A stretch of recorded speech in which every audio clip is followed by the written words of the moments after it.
నెల్లూరు జిల్లా కోవూరు మండలం పడుగుపాడు గ్రామం సచివాలయం 2 పరిధి చంద్రమౌళి నగర్లోని రాష్ట్ర ప్రభుత్వం ప్రతిష్టాత్మకంగా చేపడుతున్న ఆంధ్రప్రదేశ్కు జగనే ఎందుకు కావాలంటే కార్యక్రమం జరిగింది. కోవూరు ఎమ్మెల్యే నల్లపరెడ్డి ప్రసన్నకుమారెడ్డి హాజరై పార్టీ జెండాను ఎగరవేసి సంక్షేమ పథకాల డిజిటల్ బోర్డును ఆవిష్కరించారు. ఈ సందర్భంగా ఎమ్మెల్యే ప్రసన్న మాట్లాడుతూ ప్రజల నమ్మకాన్ని వమ్ము చేయకుండా ఇంత పెద్ద ఎత్తున సంక్షేమ పథకాలకు శ్రీకారం చుట్టిన ఏకైక వ్యక్తి జగన్మోహన్రెడ్డి అని అన్నారు. పడుగుపాడు పంచాయతీ పరిధిలో 3 సచివాలయాలకు సంబంధించి సంక్షేమ పథకాలు అర్హులైన ప్రతి ఒక్కరికి అందించడం జరిగిందన్నారు. ఈ కార్యక్రమంలో డీఏఏబీ chairman Doddamreddy Niranjan Babureddy, DCMS chairman వీరి Chalapathirao, AMC chairman Pachipala Radhakrishnareddy, ZPTC Srilatha, MPP Parvati, ఉప MPP నరసింహులురెడ్డి, sarpanch Lakshminarayana, డీఎల్డీఏ director Katamreddy Dinesh Reddy, YCP నాయకులు, అధికారులు తదితరులు పాల్గొన్నారు. జగన్మోహన్ రెడ్డి గారు ముఖ్యమంత్రిగా ప్రమాణ స్వీకారం చేసిన వెంటనే సంక్షేమ పథకాలకు శ్రీకారం చుట్టిన విషయం కూడా మీ అందరికీ తెలుసు. ఈ 4.5 సంవత్సరాలలో 2,25,000 కోట్లు రాష్ట్రంలో విజయవాడలో జగన్మోహన్ రెడ్డి గారు నేరుగా బటన్ నొక్కి పార్టీలు చూడకుండా రాజకీయాలే చేయకుండా నేరుగా లబ్ధిదారులకు ఇచ్చారు.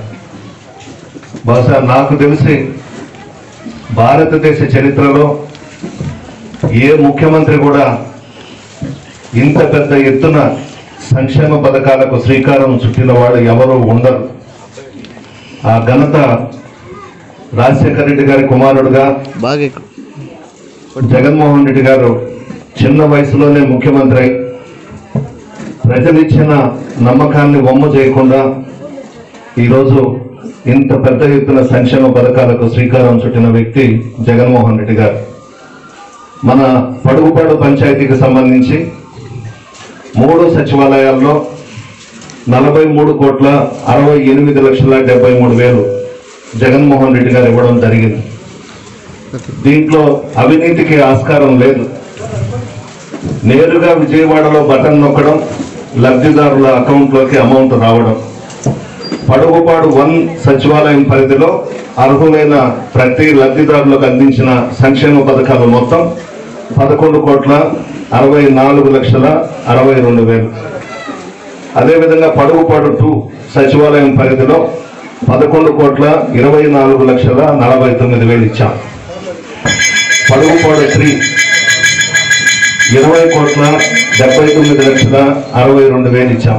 మొత్తం 43,68,73,000 లబ్ధిదారులకి డైరెక్ట్గా విజయవాడ నుంచి ముఖ్యమంత్రి గారు వేయడం జరిగింది.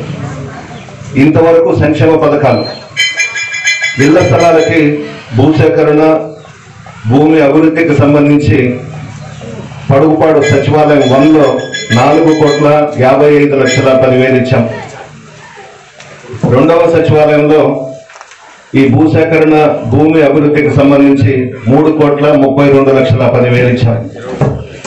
పడుగుపాడు 3లో భూమి అభివృద్ధికి, భూసేకరణకు 9,96,30,000 ఇచ్చాం. మా అధికారులు కానీ, మా పార్టీ నాయకులు కానీ, కార్యకర్తలు కానీ, స్థానిక సంస్థల ప్రజాప్రతినిధులు కానీ మీ మధ్య ఉంటూ మీ కష్ట సుఖాల్లో భాగస్వాములై మీకు జగన్మోహన్ రెడ్డి గారు ఇచ్చే పథకాలన్నీ కూడా అందుతున్నాయా లేదా అని తెలుసుకోవడం. అంత పెద్ద కరోనా టైంలో కూడా మీ మధ్య ఉన్నాం. వాలంటీర్సు, సచివాలయ సిబ్బంది అందరూ, డాక్టర్సు, ఆశా వర్కర్లు, ఏఎన్ఎంలు అందరూ, ఆల్ డిపార్ట్మెంట్స్ గ్రామ స్థాయి నుంచి మండల స్థాయి వరకు కరోనా టైంలో కూడా మిమ్మల్ని కనిపెట్టుకొని ఉన్నాం. 4.5 సంవత్సరాలు అయిపోయింది. 6 నెలల్లో ఎలక్షన్స్ రాబోతా ఉన్నాయి. కొత్త అవతారాలతో మీ ముందుకు వస్తున్నారు. ఈ 4.5 సంవత్సరాలలో కనిపించని తెలుగుదేశం పార్టీ వాళ్ళు, మిగతా పార్టీ వాళ్ళు మేము ఉద్ధరిస్తాము, మీకోసం పోరాటాలు చేస్తాము అని ఇప్పుడు బయలుదేరారు. ఈ 4.5 సంవత్సరాలలో మిమ్మల్ని మర్చిపోయినారు. తెలుగుదేశం పార్టీ ఎవరిది? ఎన్టీ రామారావు గారు స్థాపించిన party Telugu Desam party. Telugu Desam party Rama Rao గారు స్థాపించినప్పుడు అది ప్రజలకు సంబంధించిన పార్టీ. కానీ ఆయన్ని మానసికంగా చంపేసి ఆ తెలుగుదేశం పార్టీని హైజాక్ చేసిన తర్వాత తెలుగుదేశం పార్టీ దళారుల పార్టీ అయిపోయింది చంద్రబాబు నాయకత్వంలో. ఉదాహరణ వాళ్ళ అధికారంలో ఉన్నప్పుడు గ్రామ స్థాయిలో జన్మభూమి కమిటీలు పెట్టారు. ఇళ్ల స్థలం కావాలంటే డబ్బులు ఇవ్వాలి, ఇళ్ళు కావాలంటే డబ్బులు ఇవ్వాలి, లోన్ కావాలంటే డబ్బులు ఇవ్వాలి. కనీసం గ్రామ స్థాయి అధికారులకు, మండల స్థాయి అధికారులకు కూడా గౌరవం లేదు తెలుగుదేశం ప్రభుత్వంలో. అంత అవమానించారు ఈ జన్మభూమి కమిటీలు. ఇవన్నీ రూపుమాపి ఈరోజు వాలంటీర్స్ వ్యవస్థను తీసుకొచ్చి మీ ముందు పెట్టి 50 ఇళ్లకు 70 ఇళ్లకు ఒక వాలంటీర్ను పెట్టి మీ కష్ట సుఖాల్లో భాగస్వాములై, మీకు వస్తున్నటువంటి సంక్షేమ పథకాల్లో భాగస్వాములై మీకు అందుతున్నాయా లేదా అని తెలుసుకోవడం, మిమ్మల్ని కనిపెట్టుకుని ఉన్నారు వాలంటీర్స్. అంత పసిబిడ్డలు, బాయ్స్ కానీ గర్ల్స్ కానీ వాలంటీర్స్ ఎక్కడా వెనకడగేయకుండా వాళ్ళకి ఇచ్చే జీతం అంత పాపం 5,000 రూపాయలు. ఈ కాలంలో 5,000 ఎక్కడ చాలుతుంది? చాలదు. అయినా జగన్మోహన్ రెడ్డి గారు పెట్టుకున్నటువంటి నమ్మకాన్ని వాలంటీర్స్ ఒమ్ము చేయకుండా, 5,000 కోసం చూడకుండా మా జగనన్న ఇచ్చాడు, ఆయన కోసం ఎంత దూరమైనా మేము కష్టపడతామని చెప్పి ఈరోజు వాలంటీర్స్ ఎంఆర్ఓ గారి దగ్గరకో ఎంపీడీఓ గారి దగ్గరకో వెళ్ళాలి మనం ఏదన్నా పని వస్తే. లేదంటే అంత దాటితే నెల్లూరు జాయింట్ కలెక్టర్ ఆఫీస్లో చుట్టూ తిరగాలి. అటువంటిది గ్రామ స్థాయి నుంచే సచివాలయ వ్యవస్థను తీసుకొచ్చి పరిపాలన ఈ విధంగా ఉండాలని చెప్పి చేసి చూపించిన ఘనత కూడా జగన్మోహన్ రెడ్డి గారు. ఈరోజు సచివాలయ వ్యవస్థ, వాలంటీర్స్ వ్యవస్థ జగన్మోహన్ రెడ్డి గారికి 2 కళ్ళు. ఈ 2 కూడా బ్రహ్మాండంగా పనిచేస్తున్నాయి. ప్రజల మధ్య ఉంటున్నారు, ప్రజల కష్ట సుఖాలు తెలుసుకుంటున్నారు. ఎంత కష్టం వచ్చినా జీతాలు కూడా లెక్క చేయకుండా పనిచేస్తున్నారు. మీరు గమనించాలి, ఎవరు సంక్షేమ పథకాలు ఇచ్చారు, ఎవరు మిమ్మల్ని ఆదుకున్నారు. పెన్షన్ తీసుకోండి. ఎలక్షన్స్ అప్పుడు మేనిఫెస్టోలో 3,000 చెప్పాం, విడతల వారీగా ఇస్తామని చెప్పాం. రేపు జనవరి 1వ తేదీ నుంచి 3,000 పెన్షన్ ఇవ్వబోతా ఉన్నాం. తెలుగుదేశం గవర్నమెంట్లో నేను ఎమ్మెల్యేగా ఉన్నాను. జన్మభూమి కమిటీలు ఆ గ్రామ స్థాయిలో మీటింగ్స్ జరిగేవి. మేము ఎంఆర్ఓ గారిని అడిగేది, అమ్మ ఇక్కడ ఎవరైనా చనిపోయినారా, మనం పెన్షన్ ఎవరికన్నా కొత్త పెన్షన్ ఇవ్వచ్చా అని. సిగ్గుతో తలదించుకుని అడిగేవాళ్ళం, బాధతో అడిగేవాళ్ళం. అంటే చనిపోయి ఉంటేనే ఆ ప్లేస్లో ఎవరికొకరికి మనం పెన్షన్ ఇవ్వాలి. అవన్నీ కూడా రూపుమాపి దివంగత ముఖ్యమంత్రి రాజశేఖర రెడ్డి గారు ఈ పెన్షన్స్ కూడా పెంచి అందరికి అందే విధంగా చేశారు. ఈరోజు జగన్మోహన్ రెడ్డి గారు కూడా చెప్పిన విధంగా రేపు 1వ తేదీ నుంచి 3,000 ఇవ్వబోతా ఉన్నాం.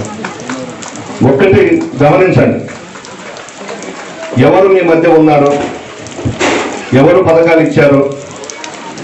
జగన్మోహన్ రెడ్డి ఇచ్చాడా? చంద్రబాబు నాయుడు ముఖ్యమంత్రి ఉన్నప్పుడు ఇన్ని పథకాలు మీరు చూసారా? ఈ రోజు ఎలక్షన్స్ వస్తున్నాయని మళ్ళా పసుపు చొక్కా వేసుకొని గ్రామాల్లోకి వస్తున్నారు. అదేవిధంగా పడుగుపాడు గ్రామ పంచాయతీ మొత్తానికి సంబంధించి ఈ భూసేకరణ, భూమి అభివృద్ధికి సంబంధించి 17,83,50,000 ఇచ్చాం. జగన్మోహన్ రెడ్డి గారు దేశానికే ఆదర్శం. ఒకసారి గమనించండి, ఉమ్మడి రాష్ట్రంలో చాలా మంది ముఖ్యమంత్రులు పనిచేశారు. ఎన్టీ రామారావు గారిని, వైఎస్ రాజశేఖర రెడ్డి గారిని పక్కన పెడితే చాలా మంది ముఖ్యమంత్రులు చేశారు. ఎవరు కూడా పేద ప్రజల మీద దృష్టి పెట్టి ఇన్ని సంక్షేమ పథకాలకు శ్రీకారం చుట్టిన వ్యక్తి జగన్మోహన్ రెడ్డి గారు. స్కూల్స్ తీసుకోండి, ప్రభుత్వానికి సంబంధించిన స్కూల్స్ ఆ ఉమ్మడి రాష్ట్రంలో ఉన్నటువంటి ముఖ్యమంత్రులు పట్టించుకోలేదు. కొత్త రాష్ట్రంలో చంద్రబాబు నాయుడు ముఖ్యమంత్రి అయిన తర్వాత కూడా ప్రభుత్వానికి సంబంధించిన స్కూల్స్ మీద దృష్టి పెట్టలేదు. జగన్మోహన్ రెడ్డి గారు నాడు నేడు అనే పథకాన్ని పెట్టి రాష్ట్రంలో అన్ని ప్రభుత్వ పాఠశాలల్లో బిడ్డలందరినీ చేర్చి బాగా చదువుకుని పైకి రావాలనే ఉద్దేశంతో కోట్లు ఖర్చు పెట్టడం జరిగింది.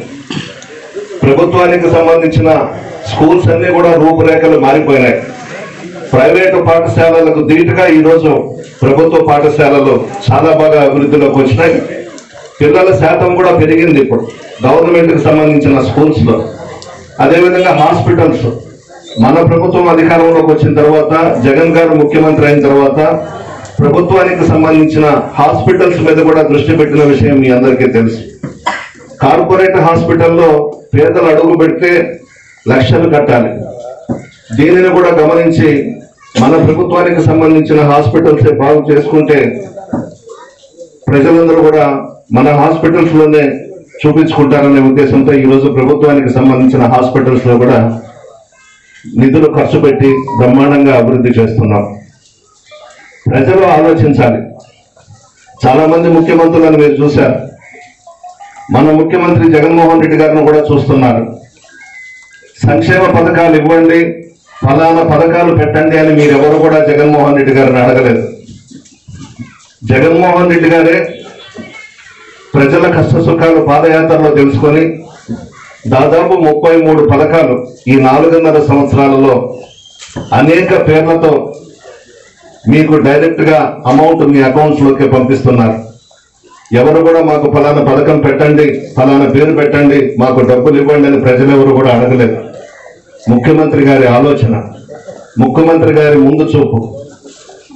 ప్రజలు ఓట్లు వేసి 151 స్థానాల్లో ఎమ్మెల్యేలు గెలిపించారు, 22 పార్లమెంటు స్థానాలు ఇచ్చారు. మీరిచ్చిన నమ్మకాన్ని వమ్ము చేయకుండా ఈరోజు పేదలందరూ కూడా బాగుండాలి అని చెప్పి ముఖ్యమంత్రి గారు పెద్ద ఎత్తున సంక్షేమ పథకాలు ఇస్తున్నారు. మీకు 4.5 సంవత్సరాలు అయిపోయింది మనం అధికారంలోకి వచ్చి. ఇది కూడా ప్రజలు ఆలోచించాలి. నేను అడిగాను, పైన ఏంది ఏదో కట్టుండవే, నేను వస్తున్నానని చెప్పి కట్టేవానంటే తల దించుకున్నాడు. ఇటువంటి వాళ్ళు కూడా ఉన్నారు. కరుడు కట్టిన తెలుగుదేశం పార్టీ వాళ్ళు కూడా జగన్మోహన్ రెడ్డి గారు సంక్షేమ పథకాలు ఇచ్చారు, లబ్ధి పొందారు. కాంగ్రెస్ కానీ, సిపిఎం కానీ, సిపిఐ కానీ, బీజేపీ కానీ, ఇంకా వేరే పార్టీలు అందరూ కూడా లబ్ధి పొందారు. అందుకే చెప్తున్నా, పార్టీలు చూడకుండా జగన్మోహన్ రెడ్డి గారు సంక్షేమ పథకాలు ఇచ్చారు. ముఖ్యమంత్రి అంటే జగన్మోహన్ రెడ్డి లాగా ఉండాలి. ఎలక్షన్స్ అప్పుడే పార్టీలు, ఎలక్షన్స్ అయిన తర్వాత ఆ కుర్చీలో కూర్చున్నటువంటి ముఖ్యమంత్రికి అందరూ సమానమే. వల్ల దయచేసి గుర్తుపెట్టుకొని జగన్మోహన్ రెడ్డి గారిని మీరందరూ ఆశీర్వదించాలని కోరుతూ సెలవు.